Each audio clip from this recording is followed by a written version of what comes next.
so we have two different scopes here in the hospital.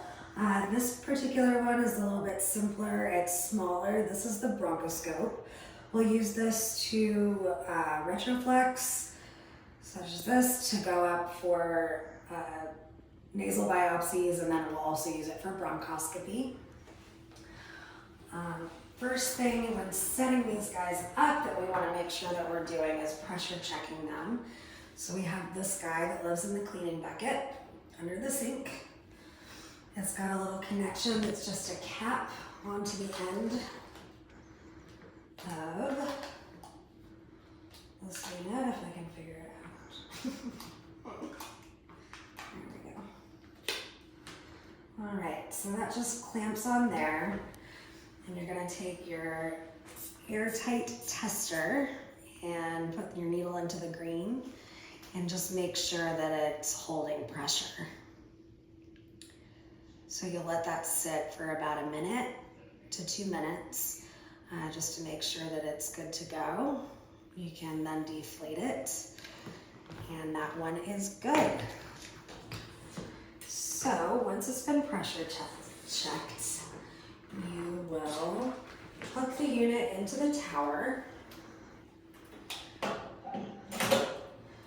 It just goes in there. It only goes one way, so you don't really have to worry about messing it up. You'll line your yellows up, lock that in, and then you'll connect your suction to this button, like so. Flip your tower on, and that's it for the bronchoscope. It's very simple. The gastroscope is the bigger option that we have here in hospital.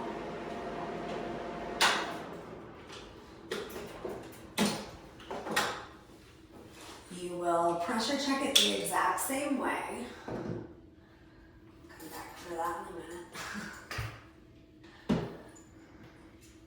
So you'll pressure check it the exact same way. Make sure that this is good to go. Big thing with handling these is that you don't want to knock this end. This is the important part.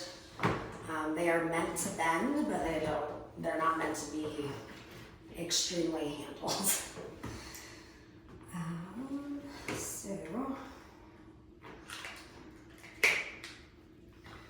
Pressure check this guy as well. This one will take more air because it's a bigger scope. And it's got a very, very, very slow leak, which is acceptable. If this needle were to go all the way down, it would mean that there's a leak somewhere in the scope. In which case it would need to be sent off for repair, as it will not work appropriately. So pressure checking done. Setup for this guy is a little bit more complicated. We want to make sure everything's not banging anything around. Same thing with this, plug it in. Line up your nuts. Suction on this unit is right next to the connection port. And then the other portion that has to do with the gastroscope is because it will actually run water through it.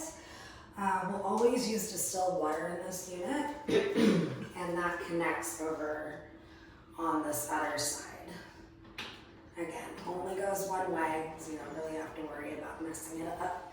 But we will use these for foreign body retrieval and for intestinal biopsies. So that's the gastroscope.